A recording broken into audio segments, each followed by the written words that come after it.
예, 오늘 베드로서 17절 말씀입니다. 다시 한번 인사합니다. 옆 사람의 사실, 앞 사람의 사실, 오해도 베드로산 교수님. 오해도 베드로산 참 좋습니다. 점심 맛있게 드셨습니까? 점심 맛있게 드셨습니다. 맛있게 드셨죠?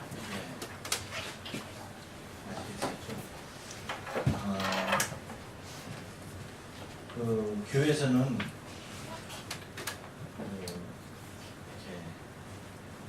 시간을 통해서 이렇게 기회를 통해서 멍석을 이렇게 깔아놓으면은 장구치고 축치고는 각 부서가 이렇게 잘 해야 돼요. 무슨 말씀인지 아시죠?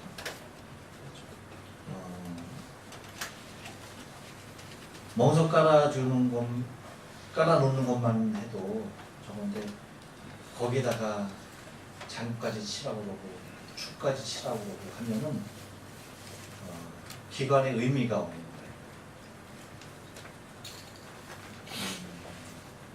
올해도 분명히 새 신자가 있는데 뭐 기존 신자만 나와서 뭐 헌신 예배 한다고 하고 헌금만 드리면 단 되는 건가요? 그거 아니거든요. 그런 게 아니에요.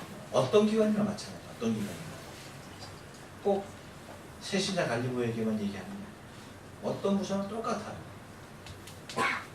그러니까 사실 새 신자들이 일부 예배까지 참석하고 가는 게 쉽지 않아요. 그렇기 때문에 그들에게 한 번쯤 이 2부에 드려지는 이 찬양 예배의 이 기쁨과 감격을 그들에게 맛보게 할 수 있는 빌미가 뭐냐? 너무나 좋은 거 아닙니까? 올해 새신자들을 관리하는 우리 새신자들이 모여서 하나님께 드려지는 헌신 예배가 있으니까 다른 때는 그냥 이렇게 바쁘셔서 사실 바쁜 건 아니지. 그래도 그렇게 얘기를 해야지. 그렇죠? 그 예배에 대한 어떤 그러한 그 집중도가 떨어지니까 한 번 그냥 예배하고 가는 걸로 그냥 족한 분들이 많이 있거든요. 또 우리가 잘 알다시피 누가 어떻게 인도했느냐에 따라서 그 사람의 신앙이 달라지거든요. 주일 일부 예배 딱 한 번 참석하는 사람이 전도해 온 사람은요, 때려주면도 일부 예배 안 참석해요. 뭔 얘기인지 아세요? 다 끌고 가. 무슨 얘기인지 아시죠? 11조 안 하시는 분이 여러분 전도해 보세요. 그 사람 11조 합니까? 안 해요. 왜 안 하는 줄 아세요? 하려고 그러면 뭐 벌써부터 11조 하려고 그래 하면서 안 해도 돼. 왜? 하면은 지 체면이 말이 아니지. 기존 진짜 전도한 사람이 11조 안 하는 사람인데 17조 뭐야 이거 하고 하려고 그러면 뭐 안 해도 돼, 안 해도 돼. 그 사람은 평생 11조 합니까? 못해요.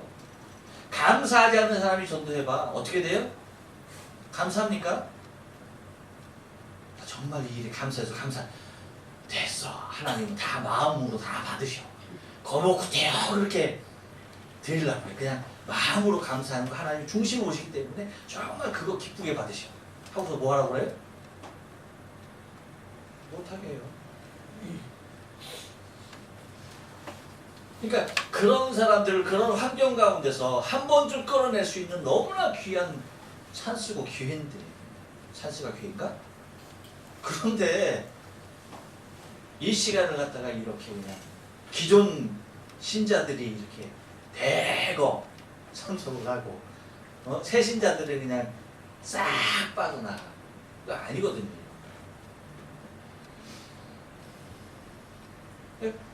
아까도 말씀드렸지만 새 신자 관리부 헌신 예배뿐만 아니에요. 어떤 기관의 헌신 예배에서 똑같아요.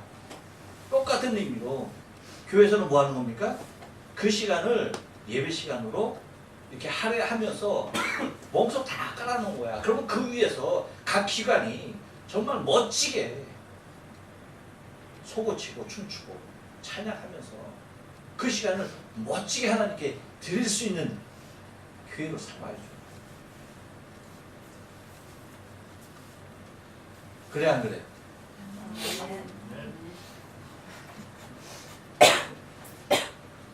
셋이 돼가지고는 대답도 안 해. 벼룩이 낯짝이 있다는 얘기야? 뭐야? 1년 뒤를 기대합니다. 세신자 가지고는. 할렐루야. 이제 방법까지도 내가 이렇게 구체적으로 얘기했는데, 그렇죠. 그러니까 미리미리 얘기해 주세요. 이번 주 이후 예배는 당신이 하나님께 정말 온전히 드릴 수 있는 예배입니다. 사실 가장 기쁨이 되고 축제가 될 예배인데, 그렇죠. 그래서 그 12월 달 바쁜 달에 그것도 집어넣는 것 아닙니까? 배려해서 모든 걸 배려해서 다 모든 것을 송두리째 그렇게 그냥 말아먹어도 한꺼번에 그렇게 말아먹고 안 되죠. 그렇게 하셔야 됩니다. 아셨죠? 네. 이제 다음 달에는 어떤 호신 예배 있어요? 기관장들 있습니다. 기관장들 정신 차리시고 헌신을 다짐하면서 준비하셔야 합니다. 오늘 2부 예배 시간에 기관장들은 다 갔어. 다 가고 평신도만 남아서 예배 드리는 거예요. 자, 여러분, 베드로 사도가 우리에게 자신의 신앙의 인격적인 모습, 그리고 우리로 하여금 지난주에 우리가 말씀을 본 대로 우리가 뭐 해야 할 하나님의 말씀을 우리가 어떻게 받아들여야 할 것인지에 대해서 얘기하고, 이제 오늘은 우리의 신앙의 삶 가운데 세 가지 면에서 우리에게 권면을 해주고 있는 모습들을 바라보게 됩니다. 사실 여러 가지 필요한 것들이 많아요. 근데 오늘 본문 그 17절 말씀에서는 우리에게 주시는 너무나 귀한 말씀이 있어요. 이전에 여러분 이제 그 18절로 마지막으로 해서 그 베드로서가 이제 다 맞춰집니다. 그러면은 12월 30일 오후 예배로 베드로후서가 어떻게 돼요? 이제 맞춰져요. 그리고 주일 오전에 여러분에게 말씀을 전하고 있는 이제 마태복음도 30일, 이게 23일 날은 우리가 성탄 그 축하 예배로 드리잖아요. 그래서 30일 마지막 주를 끝으로 해서 이제 마태복음 28장에 있는 말씀을 마지막으로 전합니다. 근데 그것은요, 뭐냐 하면 어디입니까? 한번 가요. 마태복음 28장을 여러분 보시면은 28장에 그 1절로 10절 말씀에 대해서도 말씀을 드렸었고요. 그 다음에 11절과 11절에서 15절에 있는 말씀을 가지고도 여러분에게 말씀을 드렸던 거예요. 그래서 사실 우리가 마태복음 오늘 이제 그 27장 62절에서 66절 말씀까지를 우리가 봤지만, 실질적으로 남아있는 본문은 어디? 마태복음 28장 16절에서 20절이 남아있어요. 그러면 이제 마지막으로 이 말씀은 12월 30일을 마지막으로 해서 전하고 마태복음의 대장정이 맞춰집니다. 그래서 마지막 12월 30일 주일로 끝으로 해서 마태복음과 베드로 후서가 다 맞춰지게 된다는 거 여러분 좀 참고하시면 되겠습니다. 그래서 이제 오늘 그 17절 말씀 우리가 좀 생각을 해봤는데, 세 가지의 그 신앙에 대해서 권면해 주는데, 먼저 여러분 우리가 신앙생활하기 위해서는 신앙의 인지성을 우리가 생각을 해야 돼요. 뭐냐면 이렇게 얘기하죠. 살아가는 자들아 너희가 이것을 이미 미리 뭐래요? 알았은즉이라고 얘기합니다. 그러니까 우리가 먼저 안바되었다라고 하는 거예요. 무엇을 알았다? 미리 알았다. 무엇을 미리 알았다는 겁니까? 그것은 15절에서 말씀하고 있는 뭐예요? 또 우리 주의 오래 참으심이 구원이 된 줄로 여기라. 그러니까 주의 그 길이 참으시고 오래 참으신 그것이 무엇을 위하여서 그랬다? 우리의 구원을 이루기 위해서였다. 그러니까 우리가 그것을 뭐다? 이미 알고 있다라고 합니다. 이것은 무슨 얘기냐면 여러분 우리에게 주어진 구원이라고 하는 것은 뭐예요? 하나님의 전적인 은혜로 되어진 것임을 우리가 알고 있는 거예요. 우리가 무엇을 알고 있는 것이 중요하다? 우리에게 주어진 구원은 우리에게 이루러 온 구원은 하나님께서 우리에게 은혜로 주어지신 것이다. 곧 나의 힘과 의지와는 전혀 관계가 없이 전적인 주의 은혜로 되어진 것이다. 하다못해 무엇까지도 주의 그 오래 기다리심을 통하여서도 우리의 구원에 이르는 이 엄청난 은혜들은 내 의지적인 모습과 내 노력으로 되어진 것이 결코 아니라는 것입니다. 무엇으로 되었다? 주의 은혜라. 전적으로 하나님의 100% 은혜라는 겁니다. 왜냐하면 우리 인생 뭐예요? 타락한 인생이기 때문에 어떤 모습으로도 우리의 인간의 죄성을 벗을 길이 없었어요. 그러니까 우리에게는 단 0.0001%의 가능성도 없었던 것입니다. 어떠한 가능성도 없었는데도 불구하고 우리를 그 가운데서 완벽하게 타락해버린 우리의 죄성 가운데서 우리를 구속하셨다. 그것이 은혜라는 것입니다. 만약에 0.0001%의 가능성이 있었다고 한다면 그것을 우리가 은혜라고 말할 수가 없습니다. 그것은 우리의 가능성으로 가능한 거예요. 단 너무나 희미한 가능성이라 할지라도 그것이 존재한다면 그것은 우리의 힘과 능력으로 될 수 있는 거예요. 그렇죠? 모든 사람들이 다 멸망받아도 단 한 사람이라도 자신의 힘과 능력으로 구원될 수 있다는 것 아닙니까? 근데 그렇지 않다는 거죠. 이 세상에 있는 모든 인생들은 그 어떠한 모습으로도 구원에 이를 수 없었다는 거죠.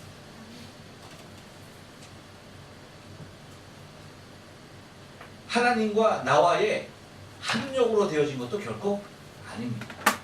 우리는 어떻게 타락되었다? 완벽하게. 그러니까 우리가 어떤 상태에 이르렀습니까? 우리는 우리의 죄와 허물로 뭐예요? 죽었습니까? 죽을 수밖에 없었습니까?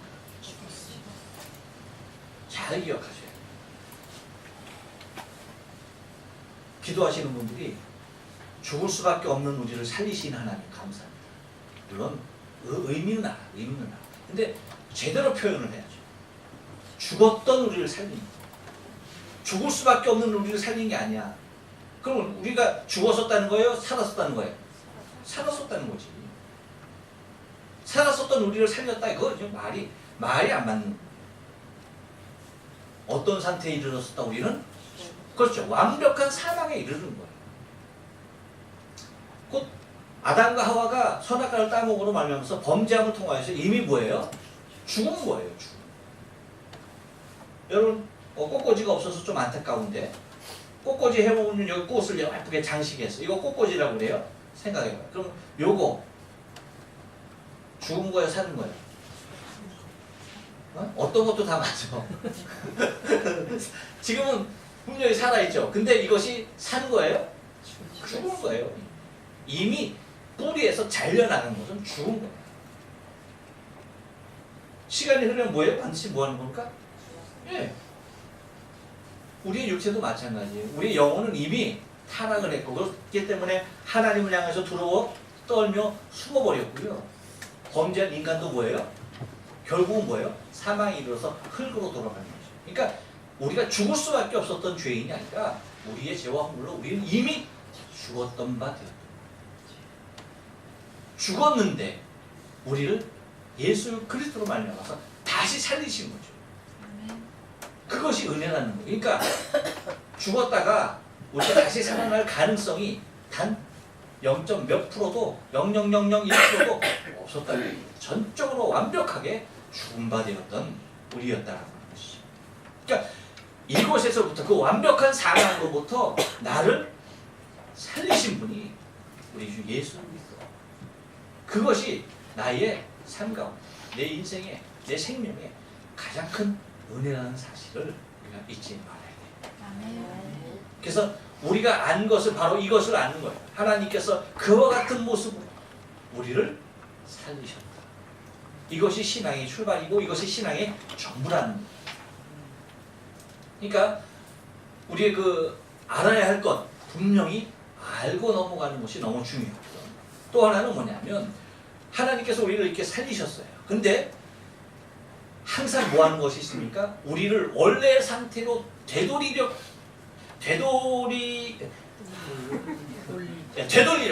되돌리려고 하는 세력이 있다는 겁니다. 그것이 뭐예요? 사탄이 우리를 미혹하는 미혹의 연속성이에요. 우리 신앙 미혹의 연속성. 그것이 뭐예요? 이렇게 얘기하죠. 무법한 자들의 미혹에 이끌려라고. 무법한 자들의 미혹에 이끌린다. 이것이 왜 그래요? 사단은요 절대 포기할 수 없어. 이유가 뭔지 아세요? 이유가 뭔지 아세요? 자신의 때가 얼마 남지 않았어요. 그것을 너무나 잘 알고 있어요. 하나님이 우리를 포기하지 아니하듯이 사단도 우리를 절대 포기하지 않아요. 자신과 함께 지옥불로 들어가기 위하여서 우리를 자꾸 늘어지고 결코 우리를 한 번 실패했다 해서 얘는 안 돼 하고서 우리를 하나님과 같이 대하는 자가 아니라는 얘기예요. 우리의 가장 연약한 부분, 바로 그 부분을 틈타는 것임을 우리가 잊지 말아요. 그러니까 한 가지 미혹에서 우리가 벗어났다 해서 또 다른 미혹이 이제 나한테는 없어. 나한테는 다른 어떠한 미혹도 이제 없어. 라고 그렇게 단정하면 안 된다는 것입니다. 또 다른 모습도 우리에게 언제나 미혹한 것이 사단의 모습인 것을 잊지 말아요. 그러니까 한 번 이겼다 해서 영원히 승리하는 것이 아니라는 거죠.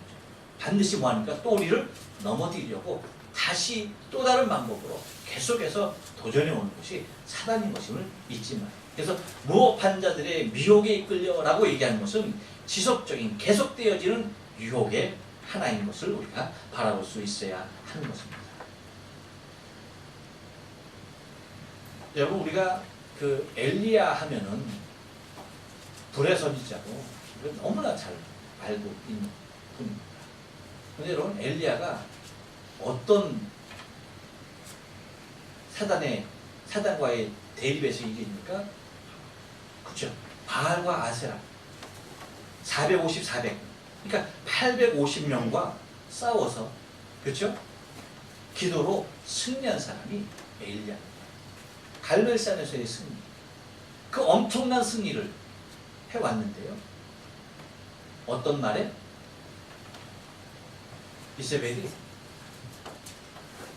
그 아세라 선지자의 한 통보를 듣고 그렇게 죽었다는 얘기를 듣고 엘리야한테 얘기하죠. 너도 그와 같이 죽을 것이다 라고 통보를 합니다. 그러니까 엘리야가 어떻게 돼요? 다른 거 아니에요. 야, 그 말 한마디에 어떻게 합니까? 한번 보세요. 그 열왕기상 18장 그 19절에서는 그와 같이 850대 1의 싸움을 그 이하에 싸우고 승리한 그가 19장 4절에서는요 그 얘기를 듣고 이세벨이 그 말을 듣고 뭐라고 얘기하는 거니? 이렇게 얘기해요.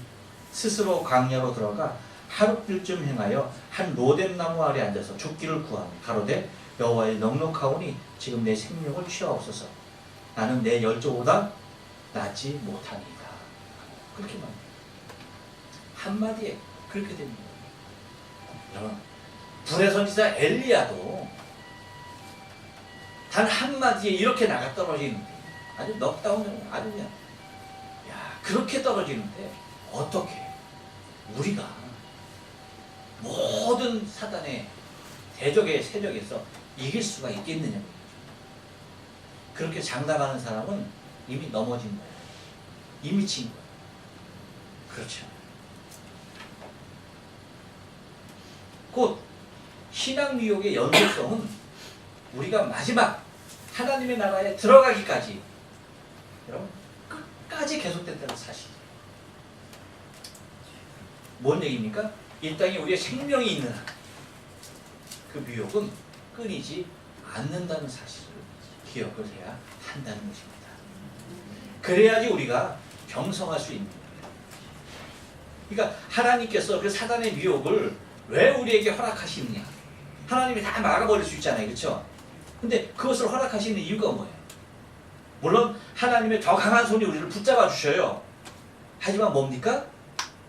그런 것을 통하여서 우리가 항상 경성하는 자로, 다시 말하면 깨어 근신하는 자로 우리의 신앙을 마지막까지 유지할 수 있도록 그런 것을 통해서 뭐 하는 겁니까? 사단의 그 유혹을 통해서 우리에게 신앙의 경각심, 날마다 살아있는 그 모습을 우리에게 허락해 주시고 계시다는 사실을 잊지 말아야 돼요. 그래서 순간순간 주를 의지하지 않고 순간순간 주님만 바라보는 신앙의 삶이 되어야 한다는 사실입니다. 또 하나는 그 가운데 하나 더 얘기해 주는 것이 있는데 그게 뭐냐면 자만한 신앙의 위험성입니다. 그 이유에서 얘기하죠. 이렇게 말합니다. 너희 굳센 데서 떨어질까 삼가. 어디에서 떨어질까 삼가라? 너희의 굳센 그곳에서 떨어질까 삼가. 나는 괜찮아. 나는 끄떡 없어. 이거 된다 안 된다? 안 된다는 거예요. 이거 안 된다는 거예요. 이거 뭐예요?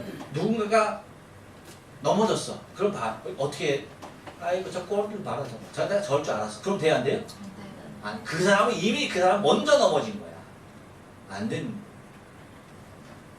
거야. 나도 언제 넘어질지 모르는 연약한 존재인 것을 우리 스스로가 알아야 하는 거야. 항상 위험할 때가 언제냐? 자만할 때입니다. 승리한 이후가 가장 위험합니다. 여리고성에서 승리를 거뒀던 이스라엘 백성들이 어디서 넘어집니까? 아이성에서 넘어지는 거예요. 정말 보잘것없는 성. 여리고에 비하면 아무것도 아닌 그 성에서 대패한 무엇을 보여주고 있는 거예요?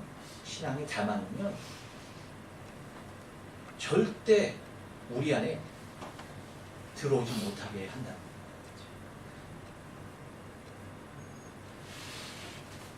다시 말하면 우리의 신앙의 현주소를 바로 알아야 한다. 그러니까 우리는 날마다 은혜로 사는 것이 우리의 신앙의 삶인 것을 알아야 한다. 순간순간 무엇으로 산다? 은혜로 산다. 옆 사람에게 얘기해줘. 주의 은혜가 아니면 살 수가 없습니다. 살 수가 없습니다. 날마다 주의 은혜로 사는 것이 우리의 신앙의 현실이에요. 이 현 주소를 잃어버리면 안 되는 거예요. 절대 내 힘으로 이겼다. 이거 아닙니다. 절대 내 능력으로 이겼다. 이거 아닙니다. 이거 내가 할 수 있었다. 그래서 하나님 감사해요. 그거 아닙니다. 하나님이 할 수 있는 힘과 능력을 주신 거예요. 내가 드린 예물로 하나님 이거 해결돼서 너무나 감사해요. 물론 감사해요. 그렇지만 내가 드린 예물로 된 것이 아니에요. 하나님께서 나에게 그것을 드릴 수 있는 물건을 주신 거예요. 그 위에 하나님께서 은혜를 주셔서 내가 하나님께 그것을 드릴 수 있었다는 것이 감사합니다. 그 자체가 감사한 거예요.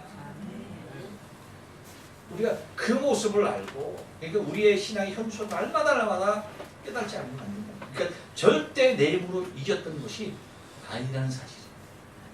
우리는 승리할 때마다 누구의 이름으로 그래서 승리한 겁니까? 예수의 이름. 할렐루야. 그렇죠. 우리가 날마다 승리하는 것은 내 힘과 내 능력이야. 내 신앙의 경력이 아니에요. 내 믿음의 정도가 아니야. 무엇이다? 우리 주 예수 그리스도의 은혜예요. 아멘. 그분이 나에게 이길 힘과 능을 주셨기 때문에 아멘. 그분의 은혜로 말미암아 승리할 수 있었다라고 그렇게 고백할 수 있어야 돼요. 그래서 지난주에 말씀드린 대로 고린도 전서 10장 12절에서 말씀하신 대로 그런즉 선줄로 생각하는 넘어질까 조심하라 라고 얘기했던 것처럼 언제나 우리 스스로가 넘어지지 않게끔 곧 자만한 신앙에 이르지 아니하도록 항상 겸손하게 나의 신앙의 현주소를 주의 은혜로 바라보고 아멘. 주의 은혜가 나를 나되게 했다라고 하는 사실을 믿음으로 깊이 고백하면서 저와 여러분이 주님 오시는 그날 주의 영광 가운데 감격 가운데 우리 주님을 만든 저와 여러분의 신앙의 삶, 살아있는 신앙의 삶 그 자체가 되어져야 할 줄 믿습니다. 아멘. 기도하십니다.